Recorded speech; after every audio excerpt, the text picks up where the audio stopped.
L'état de droit n'est pas intangible ni sacré. Cette déclaration du ministre de l'Intérieur, Bruno Retailleau, au début du mois d'octobre 2024, a évidemment créé la polémique, car elle est un appel du pied évident, un signe de reconnaissance à l'extrême droite, dont c'est un des chevaux de bataille que de suspendre les garanties du droit au détriment de certaines populations, et tout particulièrement des immigrés.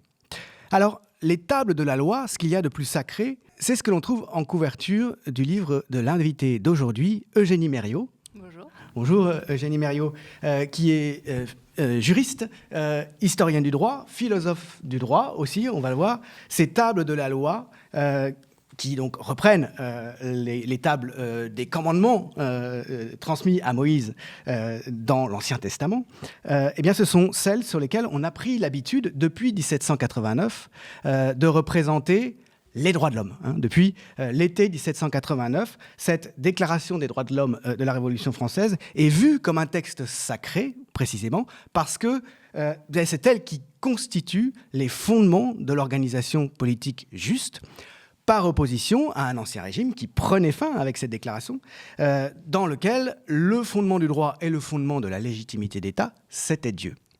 On comprend donc tout ce qu'il y a de subversif dans cette déclaration de Retailleau, tout ce qu'il y a d'attentatoire à la démocratie et le rejet très net qu'il y a eu de la part d'une partie du champ politique à l'égard de cette déclaration. Il a été obligé de reculer, évidemment, mais il avait adressé son petit signe à l'extrême droite, comme je le disais. Il a reculé en disant « mais en fait, c'est une question de curseur. Bien sûr, je ne prétends pas remettre en cause la démocratie, attaquer l'état de droit dans son principe. En revanche, a-t-il dit, eh bien, on ne peut pas ne pas noter que dans certaines circonstances exceptionnelles, on déplace le curseur, comme on l'a fait au moment du Covid.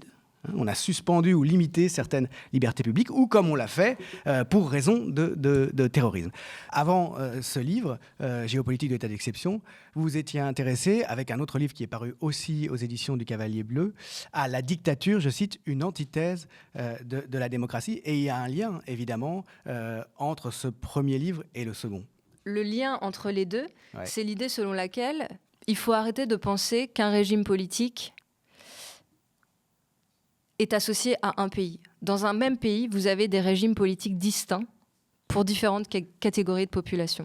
L'état d'urgence, c'est une dictature au sein d'un État qui est imposé à certaines catégories de population. Et c'est la raison pour laquelle il faut étudier cet état d'exception et s'intéresser aux populations qui vivent dans des dictatures au sein même des démocraties dites libérales.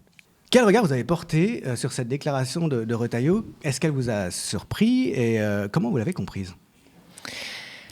Alors, plusieurs niveaux de lecture, évidemment. Sur la question de l'état de droit, il y a des critiques qui viennent de la gauche et des critiques qui viennent de la droite. Et ces deux critiques sont fondamentalement différentes, mais il faut faire très attention à ce que, justement, l'une ne soit pas instrumentalisée par l'autre.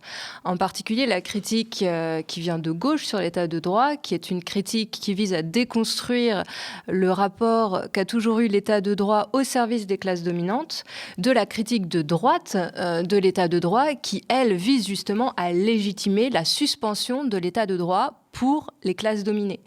Et la sortie de M. Bruno Retailleau s'inscrit davantage dans une critique issue de la droite, c'est-à-dire qu'elle vise à remettre en cause toute une série de garde-fous qui sont les nôtres, qui sont notamment les conventions internationales de protection des droits humains. Je pense que dans cette phrase était visée notamment la Cour européenne des droits de l'homme, mais aussi peut-être dans une certaine mesure le Conseil constitutionnel, qui sont des garde-fous qui sont très très imparfaits, et que l'on peut critiquer avec une critique justement de leur imperfection, de l'autre côté, mais qui ici est une critique beaucoup plus frontale, visant à considérer que, pour le dire très très rapidement, la France n'est pas souveraine en matière d'immigration parce qu'il y a trop de droits et libertés qui sont reconnus à ces populations-là par la Cour européenne des droits de l'homme et par les juridictions telles que le Conseil constitutionnel ou le Conseil d'État. Et donc cette critique-là,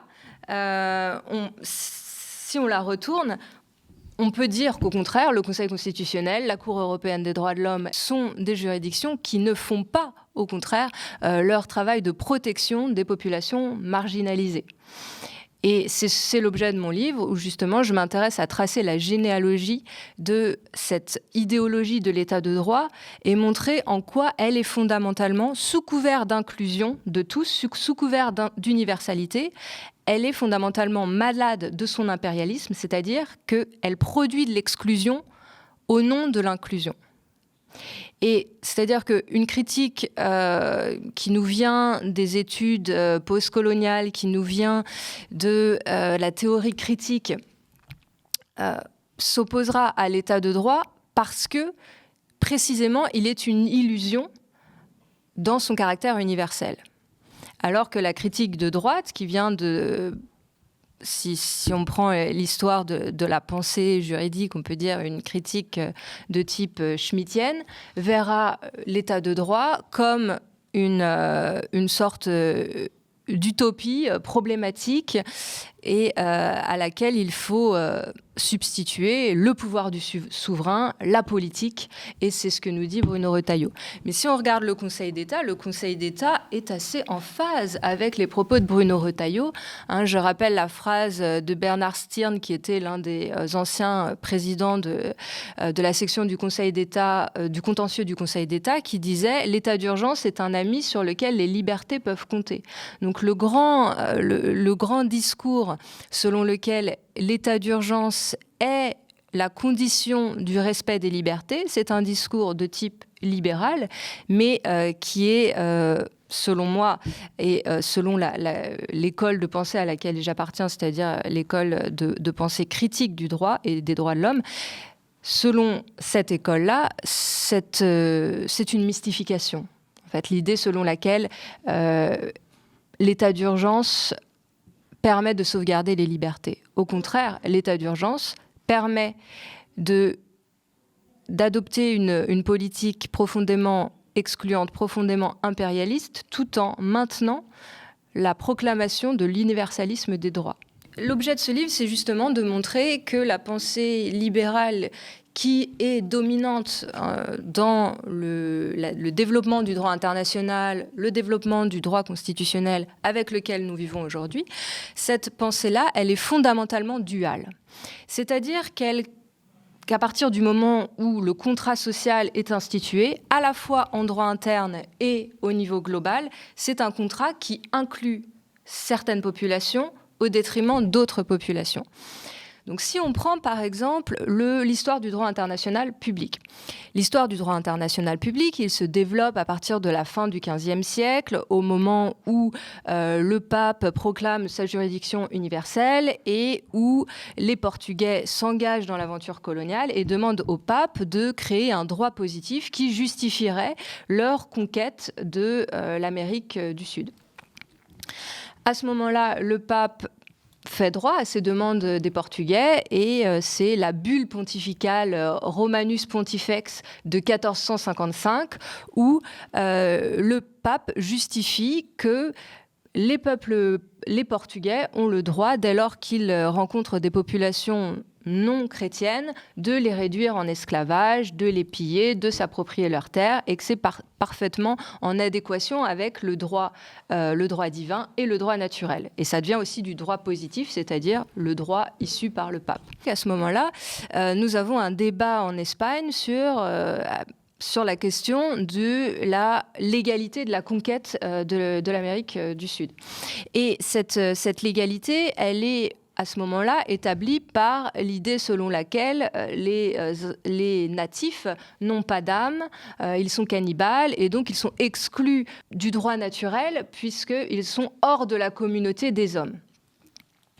Et ce que fait Francisco de Vitoria, qui est l'un des pionniers, l'un des fondateurs du droit international public, c'est de dire non, les natifs d'Amérique du Sud, donc ce qu'il appelle les Indiens, ont une âme. Et donc, ils sont soumis, on va les inclure dans le droit naturel. Ils sont soumis à la nature comme nous, c'est-à-dire qu'ils ont des droits et des obligations qui découlent du fait proprement qu'ils sont humains. Et à ce moment-là, ça scandalise le pape, ça scandalise les autorités espagnoles. Donc les Espagnols avaient doublé les Portugais à ce moment-là. On est là au XVIe siècle. Déjà la concurrence coloniale. La concurrence coloniale. Et à ce moment-là, ce que fait Francisco de Vitoria, il a un geste, le geste proprement humaniste, qui sera ensuite repris dans la philosophie libérale des droits humains. Quel est son geste? C'est de dire...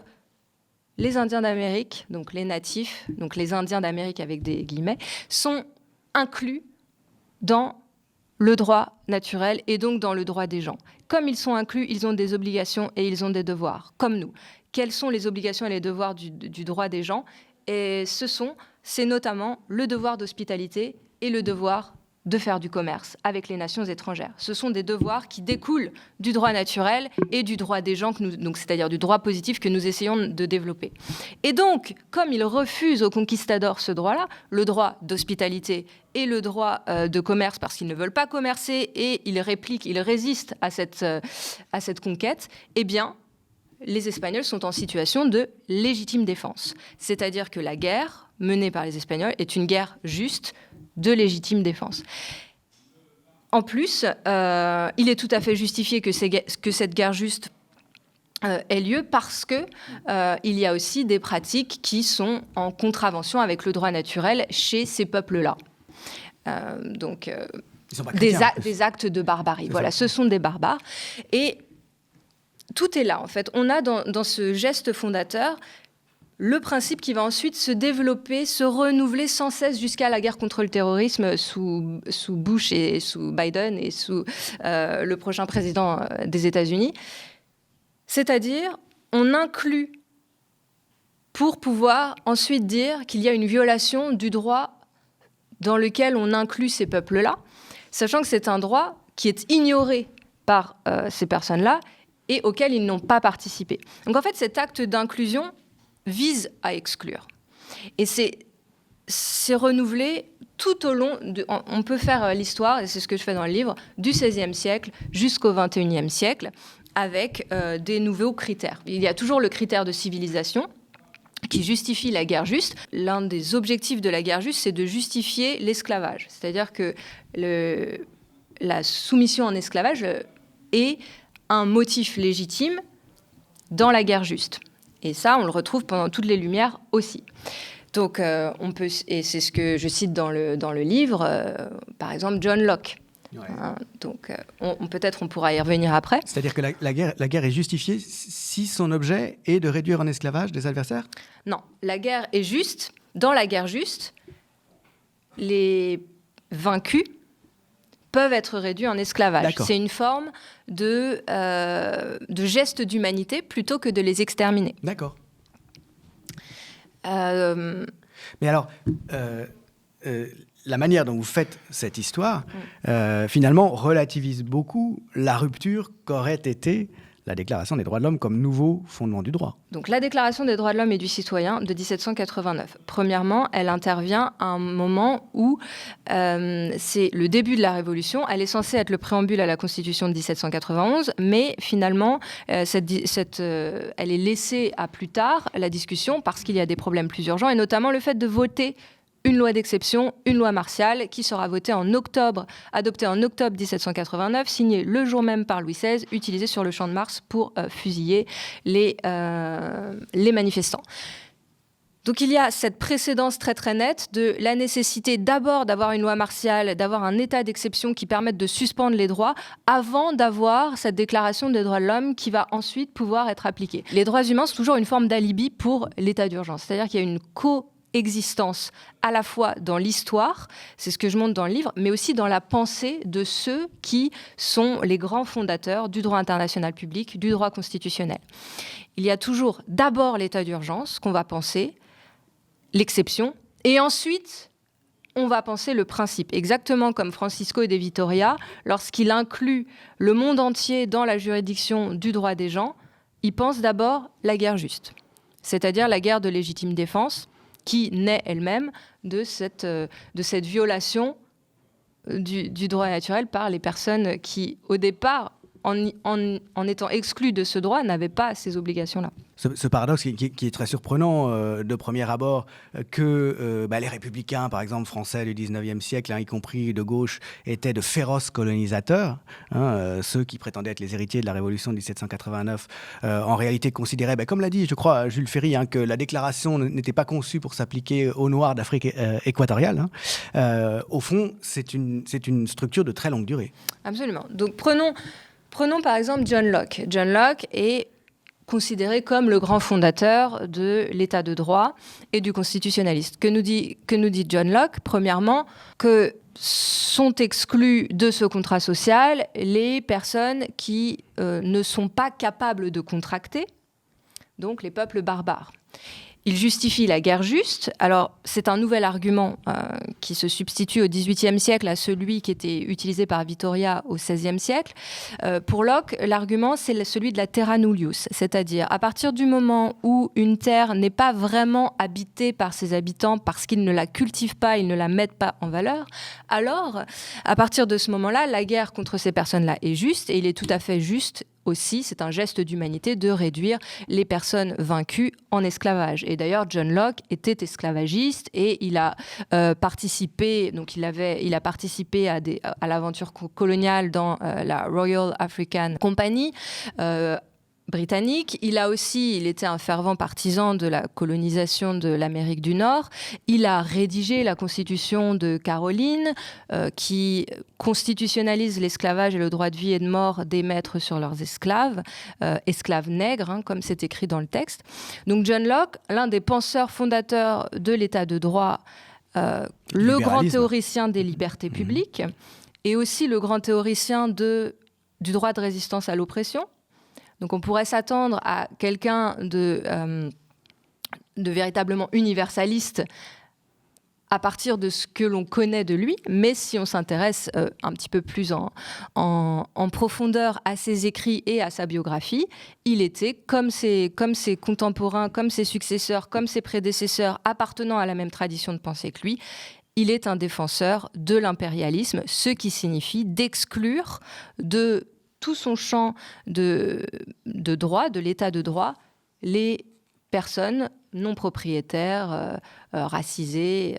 C'est un anachronisme de parler ainsi, mais en tout cas, il y a cette exclusion très nette. Et en fait, ce que j'ai fait dans ce livre, c'est justement de me poser la question de la permanence de ce procédé de pensée au cœur de l'élaboration de la pensée libérale des droits de l'homme. Est-ce qu'il y a toujours, en pensée, c'est-à-dire chez les auteurs, comme en pratique, par exemple avec la DDHC, par exemple avec le droit des gens au XVIe siècle, on va peut-être parler des conventions du XXe siècle de droit international public, il y a toujours cette exclusion qui est in fine la justification du geste d'inclusion.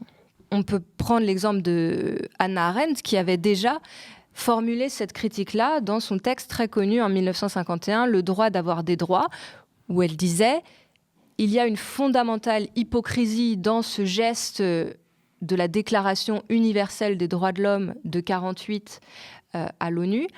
Quelle est cette hypocrisie ? C'est que lorsqu'on proclame l'universalité des droits de l'homme, en réalité, on proclame l'universalité des droits de l'homme pour ceux qui ont une nationalité. Puisque les droits de l'homme sont donnés par l'État à leurs ressortissants. Et ce sont les États qui sont les garants de ces droits humains. Et ce qui manque dans les droits de l'homme, c'est le droit d'avoir ces droits de l'homme. Parce que tous les réfugiés, tous les apatrides et toutes les personnes qui seront déshumanisées n'auront pas ces droits de l'homme-là. Donc sous couvert d'inclusion, encore une fois, on exclut, parce qu'il y a par une forme de retournement, toutes les personnes qui n'ont pas d'État pour les défendre sont considérées comme n'ayant plus de droits humains. Donc il y a ce geste fondamentalement presque pervers des droits humains qui, sous couvert, encore une fois, d'universalisme, parce que cet universalisme est un impérialisme, eh bien exclut plutôt qu'il n'inclut. Je me suis intéressée à tous les grands auteurs libéraux du XVIe siècle jusqu'au XXIe siècle. Donc, Au XVIIe et au XVIIIe, Locke et Montesquieu. Les Lumières, donc. Les Lumières, absolument. Qui sont censées être la source, précisément, de cet universalisme enfin advenu. Absolument. Et on voit qu'à l'époque des Lumières, donc, il y avait le Code noir qui était en vigueur, et il y avait ce principe dual également qui était mis en place par les juridictions, le principe de la liberté en métropole, l'esclavage dans les colonies. Et il y avait donc ces législations au Royaume-Uni comme en France d'interdiction progressive de l'esclavage, mais uniquement sur le sol métropolitain. Donc les esclaves qui étaient ramenés en France ou au Royaume-Uni devaient être libérés. Et nous avons des grandes jurisprudences sur ce sujet-là, où les juges maintiennent ce principe de esclavage dans les colonies, liberté à l'intérieur. Donc il y a vraiment ce dualisme de la pensée qui est présent dans le libéralisme, où on a toujours les inclus et les exclus, et cette frontière, elle dépend du critère de civilisation. Et qu'est-ce que ça fait, ce critère-là ? Ça permet de ne pas avoir de dissonance cognitive entre la pratique aux marges et la proclamation universelle au centre. Donc, on a l'exemple de l'esclavage, on a évidemment l'exemple de la colonisation. Donc là, si on passe au 19e siècle, on voit très bien chez Mill, donc John Stuart Mill, l'un des grands penseurs du libéralisme, qui était dit très féministe, qu'il établit aussi une distinction très nette entre les barbares et les civilisés. Aux barbares, on applique la dictature. Aux civilisés, on applique la démocratie. Le droit international ne doit pas s'appliquer de la même manière au peuple barbare comme au peuple civilisé. On peut aussi citer Tocqueville. D'ailleurs, Tocqueville et Mill étaient en correspondance l'un avec l'autre. Ils étaient tous les deux préoccupés des mêmes questions, la question du libéralisme et la question de la colonisation. Donc Tocqueville était un grand partisan de la colonisation de l'Algérie, et c'est peut-être chez lui d'ailleurs qu'on trouve le mieux formulé cette idée du dualisme juridique, c'est-à-dire il faut une loi martiale permanente en Algérie pour les Algériens, et il faut une forme de démocratie et des libertés à la fois en Algérie pour les colons et en métropole. Ce phénomène-là, on le retrouve aussi dans la législation de la Troisième République. Par exemple, le Code de l'indigénat est adopté exactement à 1 mois d'intervalle avec la grande loi sur la liberté de la presse. Donc il y a toujours ce rapport très, très, très, très étroit entre dictature à l'extérieur et démocratie à l'intérieur. Donc l'hypothèse forte que je défends dans ce livre, c'est de dire que l'un précède l'autre, c'est-à-dire c'est l'état d'urgence, c'est la dictature pour les autres qui précède à la fois ontologiquement, à la fois théoriquement et pratiquement et historiquement le développement de la liberté et des droits humains. Et ça se décline encore tout au long du XXe siècle.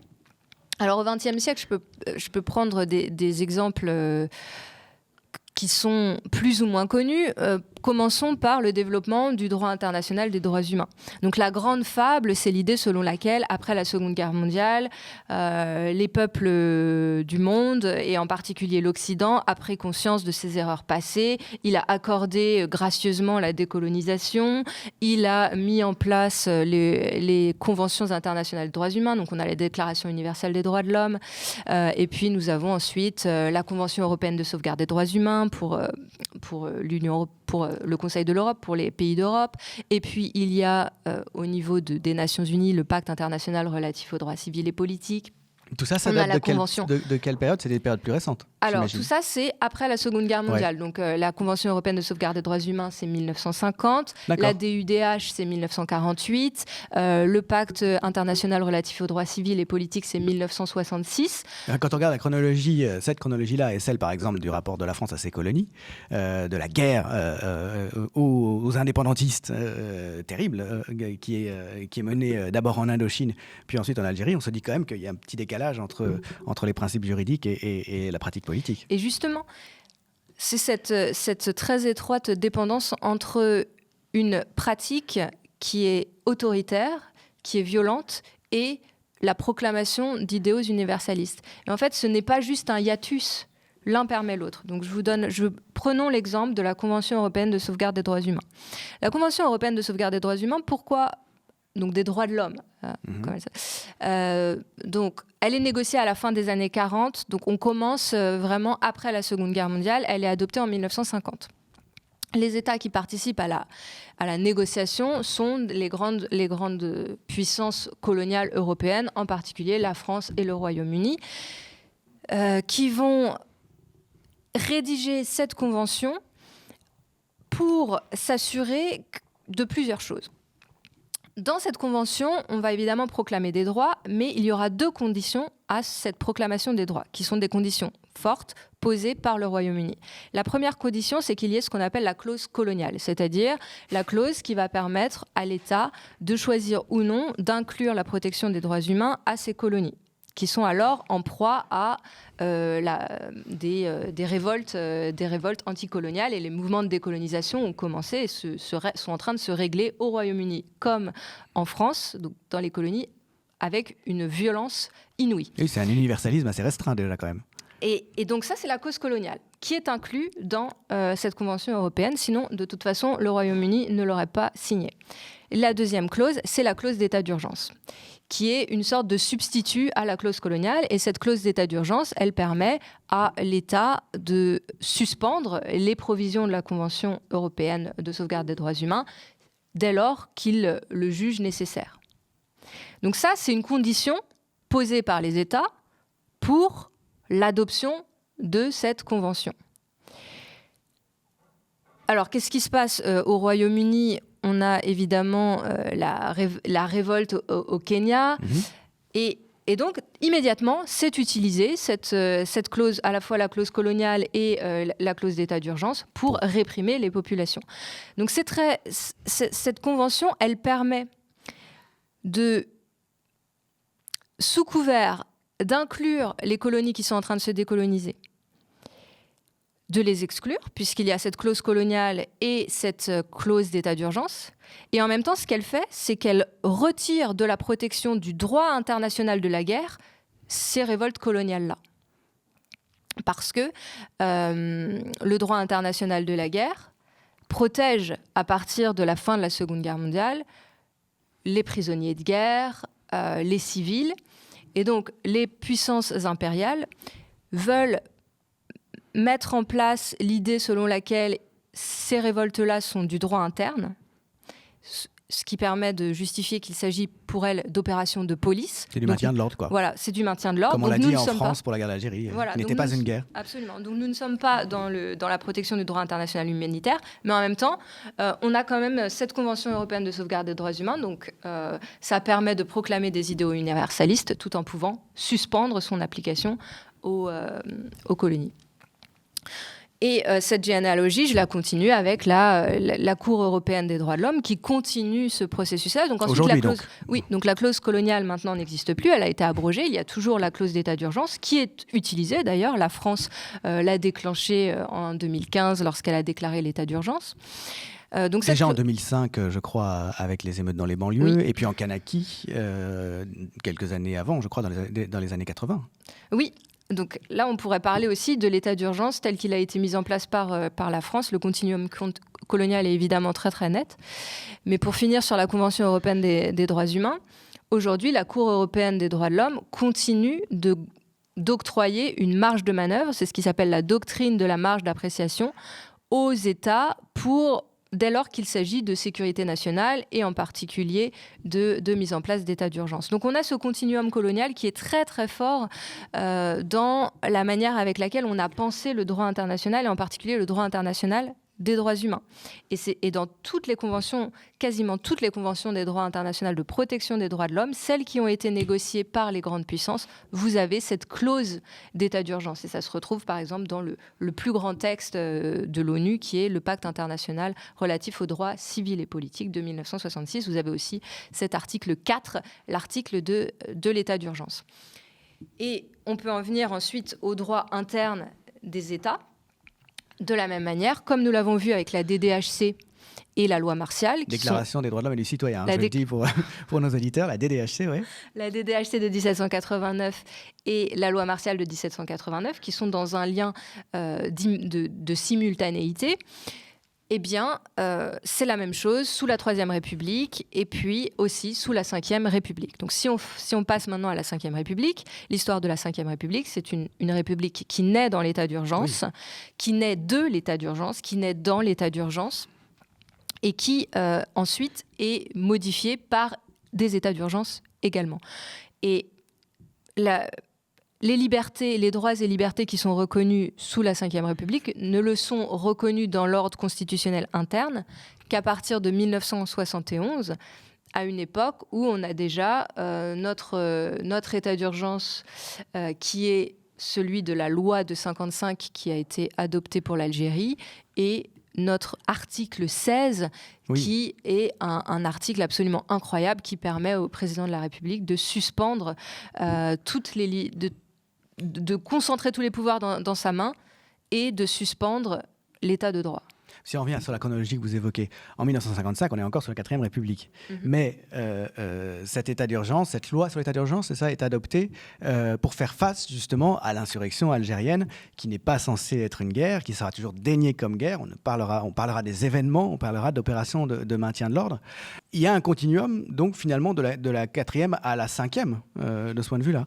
Et tout à fait ça rejoint tout à fait ce que nous avons dit sur le fait que pourquoi est-ce qu'on adopte la loi sur l'état d'urgence en 1955 ? C'est justement pour refuser à l'Algérie sa caractérisation comme guerre, ce qui permettrait aux civils d'être protégés par les conventions de Genève et aux prisonniers de guerre d'être aussi protégés par les conventions de Genève. Donc pour appeler ça opération de maintien de l'ordre, eh bien la France adopte une loi sur l'état d'urgence qui a pour aussi caractéristique d'être une loi d'état d'urgence civile, donc qui est différente d'une loi martiale, qui, elle, est une loi d'état d'exception militaire, ce qui permet de maintenir le contrôle civil sur ces opérations de maintien de l'ordre plutôt que le contrôle militaire. Il faut souligner qu'à l'époque, c'est plutôt la gauche qui est au pouvoir, entre parenthèses. Mais c'est précisément l'objet de ce livre, c'est-à-dire non pas de s'attaquer à la critique de droite, mais plutôt à la pensée libérale qui est souvent civilisatrice, humaniste, comme Vittoria. Vittoria, au XVIe siècle, il est à la pointe de la pensée humaniste. C'est presque révolutionnaire ce qu'il fait. Et c'est de la même manière pour Locke. Locke, évidemment, est opposé à la monarchie absolue. C'est le grand théoricien de la résistance à l'oppression, comme je l'ai déjà dit. Donc, il se place beaucoup plus du côté c'est l'opposant à Hobbes. Donc, c'est le libéral qui s'oppose au réaliste. Mais justement, ce que j'essaie de montrer, c'est que dans peut-être cette pensée libérale, elle est encore plus peut-être problématique dans la mesure où elle est plus hypocrite.